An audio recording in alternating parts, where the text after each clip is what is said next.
Hey guys, it's Miss Crow here.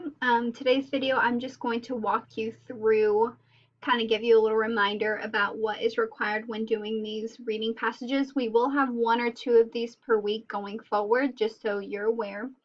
So I'm just going to take you through the strategies really quickly. This first strategy is genre, and genre, we have to figure out what kind of text we're reading before we have to actually get into it. It'll help us gain a little background knowledge. So a lot of times we can see if it's a poem, if it's nonfiction. This here, I can already tell it's a drama because we have dialogue tags, and it looks like a drama is written. It looks like a play, right? So we have a drama. And then, let me pick a smaller. And then APK. APK stands for Activating Prior Knowledge. Using your title, looking at any text features that we have, activate prior knowledge. So what do we think this text is going to be about? Tom Sawyer whitewashes a fence. So I already know that whitewash is kind of like painting. I know what a fence is, like you have them around your house. Tom Sawyer, that sounds like a person. Sounds like someone might be painting a house. Is that a reasonable prediction? Okay, so step 3 with our strategies is reading and annotating. Remember, I do not expect you to annotate every single paragraph. You may group them together.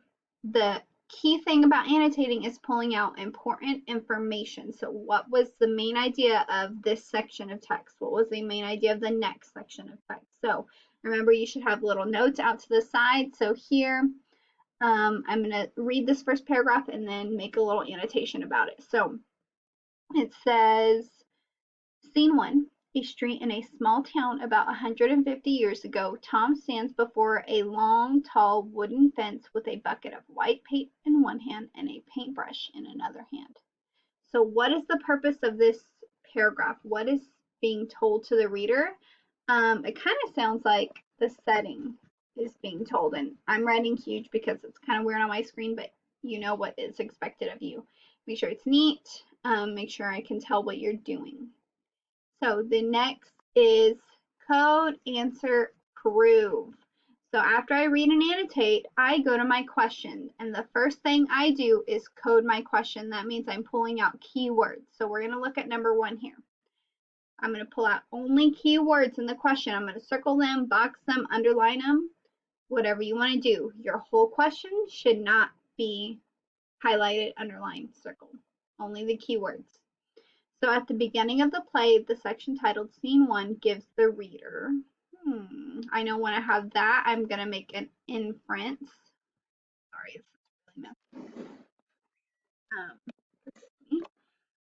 At the beginning of the play, so beginning of the play, the section titled Scene 1 gives the reader. So it's wanting to know what the section titled Scene 1 is giving the reader. So I'm going to try to answer it. I have to go find what they're asking about in my passage. I can't just answer this question. I don't know what they're talking about yet. So I'm going to go back to Scene 1, the beginning of the play. And I just read that. I'm going to reread it. That's what good readers do. A street in a small town about 150 years ago. As I'm reading, I'm thinking about what the author is giving me. Tom stands before a long, tall wooden fence with a bucket of white paint in one hand and a paintbrush in another.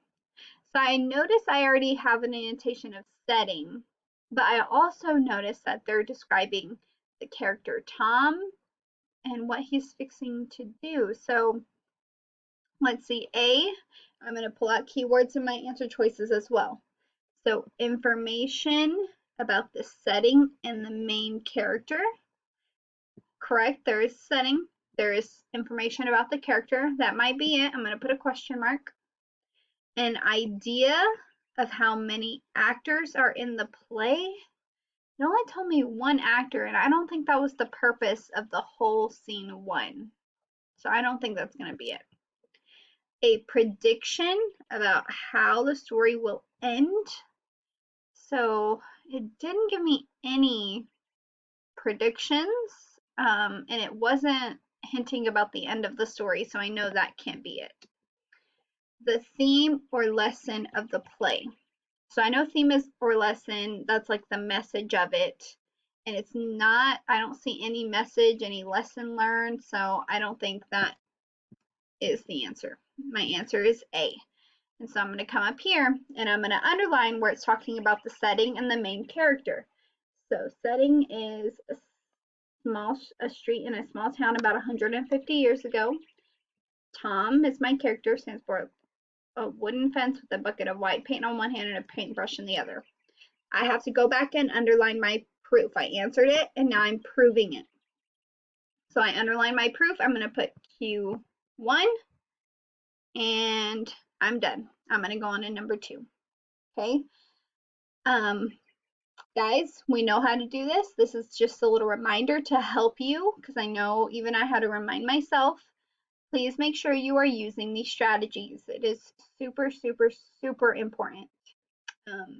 I will, that is the end of this video, and I will talk to you soon, guys. Have a good one. Enjoy.